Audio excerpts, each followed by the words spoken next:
جی ایسا ہے کہ پیٹرولیم مصنوعات میں حالیہ اضافے نے غریب عوام کی کمر توڑ کر رکھ دی ہے۔ غریبوں کو روٹی کپڑا اور مکان کا نعرہ لگا کر ووٹ حاصل کرنے والی حکمران جماعت نے گزشتہ 3 سال میں مہنگائی میں 100% اضافہ کر دیا ہے۔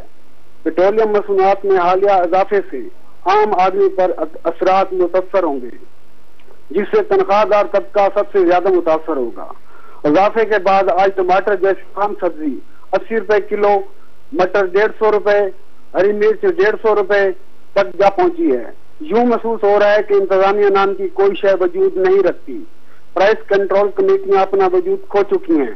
انہی عوامل کی وجہ سے عوام خودکشیاں کرنے پر مجبور ہو چکی ہے۔ جی یہ بتائیے محمد اشرف کہ جیسا آپ نے بتایا کہ قیمتیں ایک دم سے اتنی زیادہ ہو گئی ہیں، ابھی تو اس کا اطلاق آج سے ہوگا، اطلاق ہونے سے پہلے ہی قیمتیں بڑھا دی گئی ہیں بکر میں؟ جی ایسا ہے کہ اطلاق ہو چکا ہے اور پیٹرول پمپ مالکان نے ریٹ بڑھا دیے ہیں، اور جو گاڑیاں میں مسافر سفر کر رہے ہیں وہ بھی بیچارے تنگ ہو رہے ہیں، کیونکہ ان کو گاڑیاں بند ہو گئی ہیں، روڈ پر بالکل صاف ہو گیا ہے۔ تو یہ بتائیے کہ عوامی رد عمل کیا ہے؟ ان کو سفر کرنے میں دشواری پیش آ رہی ہے، کرائے رات کو کچھ تھے، آج صبح کچھ اور ہو گئے، ابھی تک قیمتوں کا اطلاق تو ہوا نہیں، تو کیا صورتحال ہے بکر شہر کی؟ جی ایسا ہے کہ صورتحال ایسی ہے کہ بکر شہر میں جو عوام ہے، جنہوں نے سفر کرنا ہوتا ہے، وہ روڈوں پر کھڑے ہوئے ہیں، اور ڈرائیور حضرات نے ریٹ بڑھانے کی وجہ سے گاڑیاں بالکل بند کر دی ہیں۔ تو ٹرانسپورٹر حضرات اس وقت ہڑتال کی کال دے رہے ہیں یا وہ بالکل کام ہی نہیں کر رہے وہاں پہ؟ جی ابھی ہڑتال کی کال تو انہوں نے نہیں دی، تو کام بالکل چھوڑ دیا ہے۔ وہ ابھی روڈ بلاک کر کے کھڑے ہیں، بلکہ اڈوں پہ صورتحال ایسی ہے کہ عوام وہاں پر کھڑی ہے ٹریفک کے انتظار میں، لیکن کوئی ان کو ٹریفک نہیں مل رہی جس سے وہ اپنے اپنے گھروں کو جا سکیں۔ تو اعلیٰ انتظامیہ کے رول اس میں پلے کر رہی ہے؟ اب تک کوئی قدم اٹھایا گیا ہے اعلیٰ انتظامیہ کی طرف سے؟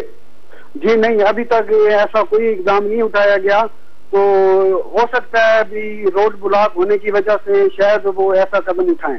تو اشرف یہ بتائیے کہ جس طرح دیکھنے میں عموماً یہ آتا ہے کہ پیٹرول کی قیمتیں بڑھنے سے پہلے ہی پیٹرول سٹاک کر لیا جاتا ہے، جو پہلی قیمتوں پہ لیا جاتا ہے اس کو سٹاک کرنے کے بعد جب اطلاق ہو جاتا ہے تو اگلے دن اس کو بیچا جاتا ہے، تو آپ کے شہر میں بھی ایسے ہی رہا؟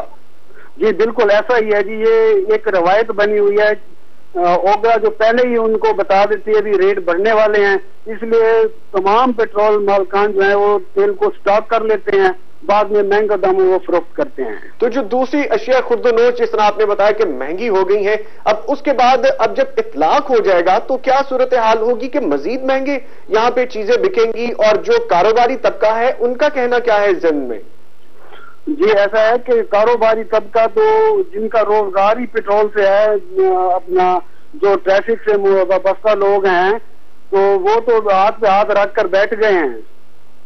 تو جس طرح اس کا جو ایک اور دوسرا محرک بھی نظر آتا ہے کہ جیسی پیٹرول کی قیمتیں بڑھتی ہیں تو بجلی بھی مہنگی کر دی جاتی ہے، تو عام جو صارف ہے، جو عام عوام ہے، اس کا رد عمل جیسا آپ نے بتایا کہ شدید ہے پیٹرول کی قیمتیں بڑھنے سے، ان کا مزید کہنا کیا ہے کہ اس کے بعد اگر بجلی بھی مہنگی ہوتی ہے تو عوام حکومت سے کیا مطالبہ کرتی ہے؟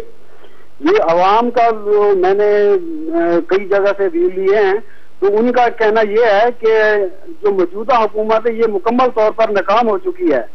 روٹی کپڑا مکان کا نعرہ لگا کر ہم سے ووٹ لیا گیا ہے، لیکن ہمیں بجائے ایک نوالہ دینے کے آخری نوالہ بھی ہم سے چھین لیا گیا ہے۔ تو جو چھوٹا مزدور طبقہ ہے، جو چھوٹے جس طرح کے ٹرانسپورٹیشن کے دوسرے ذریعے ہیں جن کو استعمال کر کے اپنی روزی روٹی کماتے ہیں، ان کی طرف سے اس وقت کیا دیکھنے میں آ رہا ہے؟ یہ ان کی طرف سے سخت رد عمل دیکھنے میں آ رہا ہے۔ ہو سکتا ہے 1-2 دن میں روڈ بلاک کر کے عوام احتجاج بھی کرے۔ بہت شکریہ محمد اشرف تفصیلات سے آگاہ کرنے کے لیے۔ ہمارے ساتھ